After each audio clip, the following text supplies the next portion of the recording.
मिट्टी का घड़ा। शोभा नाम की एक महिला जिसकी बहन वृंदावन में रहती थी। एक दिन वह उसको मिलने के लिए वृंदावन गई। शोभा जो कि काफ़ी पैसे वाली महिला थी, लेकिन उसकी बहन कीर्ति जो कि वृंदावन में रहती थी, ज़्यादा पैसे वाली नहीं थी, लेकिन दिल की बहुत अच्छी थी। या कह सकते हैं कि दिल की वो बहुत अमीर थी।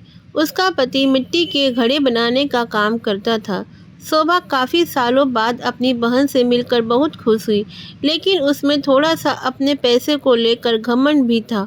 वो कीर्ति के घर छोटी सी बात पर उसकी चीज़ों के लिए नुक्सान निकालती रहती, लेकिन कीर्ति जो थी कि उसका कुछ न कुछ कहकर बस यही कह देती, बिहारी जी की इच्छा।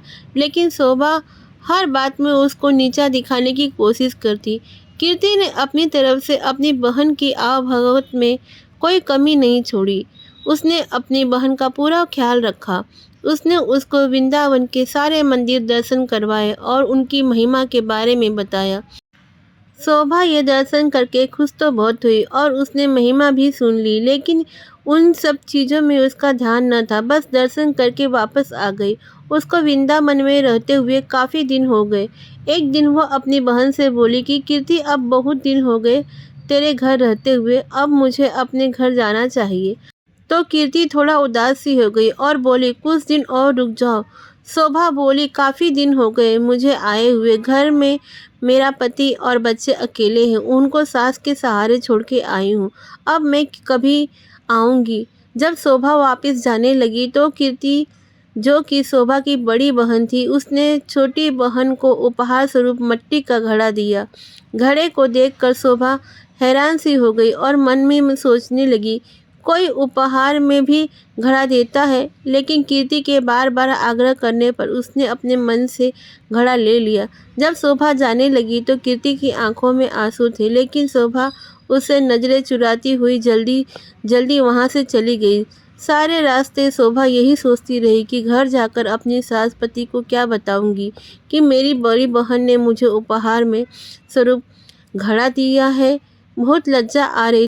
उसने सोचा कि वो घर जाकर झूठ बोल देगी कि मैं घड़ा खरीद कर लाई हूँ और बहन ने काफ़ी कुछ दिया है। वो सोचते सोचते घर पहुँच गई। घर जाकर अपनी रसोई के ऊपर मटका रख दिया, जिससे मन में बहुत गुस्सा आ रहा था कि मेरी बहन ने क्या इस लायक भी नहीं कि छोटी बहन को कुछ पैसे उपहार में दे दे। एक घड़ा पकड़ा दिया।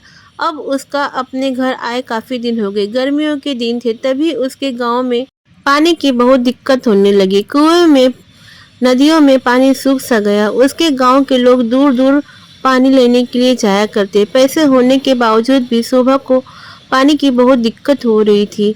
बहुत दूर पानी जाकर भरना पड़ रहा था। वहां जाकर औरतें पानी भर के आती और जल्दी पानी भरने की ओर में धक्का मुक्की में शोभा का घड़ा टूट गया। शोभा दूसरी औरतों की तरह चिल्ला कर, यह अपना क्या किया, बड़ी मुश्किल से मैंने पानी भरा था, लोगों ने धक्का मुक्की करके मेरा घड़ा तोड़ दिया है। अब वह उदास मन से घर आई। अब उसके पास कोई और दूसरा बर्तन नहीं था पानी भरने के लिए। तभी अचानक उसको अपनी बहन के दिए हुए घड़े की याद आई। तो उसने रसोई के ऊपर से घड़ा उतारा और फिर चल पड़ी बड़ी दूर पानी भरने के लिए। जब कुएं पर पहुंची तो अभी भीड़ कम हो चुकी थी। वह घड़े में पानी भर कर लाई। उसका पति खेतों से वापस आया। गर्मी अधिक होने के कारण वह गर्मी से बेहाल हो रहा था और आकर उसने कहा, शोभा, क्या घर में पानी है? क्या एक गिलास पानी मिलेगा? शोभा ने कहा, हाँ, मैं अभी भर कर लाई हूँ। उसने उस घड़े में से एक गिलास पानी भर कर पति को दे दिया। गले में से पानी उतरते ही उसका पति एकदम से उठ खड़ा हुआ और बोला, यह पानी तुम कहाँ से लाई हो? शोभा एकदम से डर गई कि शायद मुझसे कोई भूल हो गई है। तो उसने कहा, क्यों, क्या हुआ? उसने कहा, यह पानी नहीं, ये तो अमृत लग रहा है। इतना मीठा पानी तो आज तक मैंने नहीं पिया। यह तो कुएं का पानी लग ही नहीं रहा। यह तो लग रहा है किसी मंदिर का अमृत है। शोभा बोली, मैं तो कुएं से ही भरकर लाई हूँ। यह देखो, घड़ा भरा हुआ उसके पति ने कहा, यह घड़ा तुम कहाँ से लाई थी? उसने कहा, जब मैं वृंदावन से वापस आ रही थी तो मेरी बहन ने मुझे दिया था। यह सुनकर उसका पति चुप हो गया। अब शोभा का पति बोला कि मैं थोड़ी देर के लिए बाहर जा रहा हूँ, तब तक तुम भोजन तैयार करो। शोभा ने उस घड़े के जल से दाल चावल बनाए। घड़े के पानी से दाल चावल बनाने से उसकी खुशबू पूरे गांव में फैल गई। गांव के सब लोग सोचने लगे कि आज गांव में कहाँ उत्सव है जो इतनी अच्छी खाने की खुशबू आ रही है। सब लोग एक एक करके खुशबू को सूंघते हुए शोभा के घर तक आ पहुँचे। साथ में उसका पति भी था। उसने आकर पूछा, आज तुमने खाने में क्या बनाया है? शोभा ने कहा, मैंने तो दाल चावल बनाए हैं। सब लोग हैरान हो गए कि दाल चावल की इतनी अच्छी खुशबू।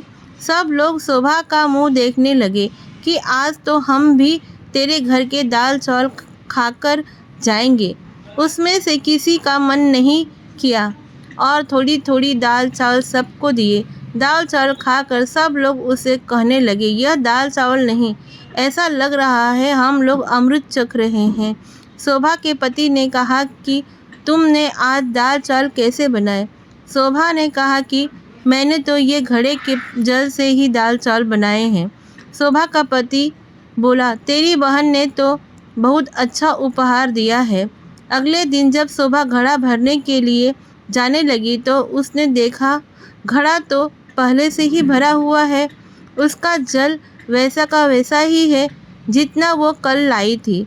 उसने उसमें से खाना भी बनाया, जल भी पिया, लेकिन घड़ा फिर भी भरा पड़ा है।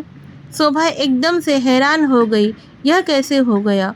अचानक उस दिन उसकी बहन कीर्ति उससे मिलने के लिए उसके घर आई। शोभा अपनी बहन को देखकर उसको गले मिली और उसको पानी पिलाया। उसने अपनी बहन को कहा कि यह तो तुमने मुझे घड़ा दिया था, यह तो बहुत चमत्कारी घड़ा है। मैं तो तुझ समझकर रसोई के ऊपर रख दिया था, लेकिन कल से जब मैंने इसमें जल भरा है तब से जल से भरा हुआ है। इसका जल इतना मीठा है कि इसके जल से मैंने दाल चावल बनाए जो अमृत के समान बने। उसकी बहन बोली, अरे ओ मेरी भोली बहन, क्या तू नहीं जानती कि यह घड़ा ब्रज की रज यानी वृंदावन की मिट्टी से बना है, जिस पर साक्षात किशोरी जी और ठाकुर जी के नगन पाँव चलते हैं। उसी रज से यह घड़ा बना है। यह घड़ा नहीं, साक्षात किशोरी जी और ठाकुर जी के चरणों का तुम्हारे घर में आशीर्वाद है। किशोरी जी और ठाकुर जी का यह स्वरूप तुम्हारे घर में आया है। यह सुनकर उसकी बहन अपने आप को कोसती हुई और शर्मिंदा होती हुई अपनी बहन के कदमों में गिर पड़ी और बोली, मुझे क्षमा कर दो जो मैं वृंदावन की मिट्टी की महिमा को न जान सकी। जिसकी माटी में इतनी शक्ति है तो उस बाके बिहारी और लाडली जू में कितनी शक्ति होगी। मैं अज्ञानी मूर्ख न जान सकी। मुझे ब्रज की रज की महिमा और उनकी महत्ता का नहीं पता था। मुझे क्षमा करो। उसकी बहन उसको उठाकर गले लगाती हुई बोली कि बहन किशोरी जी और ठाकुर जी बहुत ही करुणा अवतार है। तुम्हारे ऊपर उनकी कृपा थी जो इस घड़े के स्वरूप में, इस रज के स्वरूप में तुम्हारे घर पधारे। शोभा बोली, बहन तुम्हारे ही कारण मैं धन्य हो उठी हूँ। तुम्हारा लाख लाख धन्यवाद। यह कहकर दोनों बहनें आंखों में आंसू भरकर एक दूसरे के गले रखकर रोने लगी। ये कहानी यहीं समाप्त होती है। आपको ये कहानी पसंद आए तो जरूर मेरे चैनल को सब्सक्राइब, लाइक, शेयर कीजिए।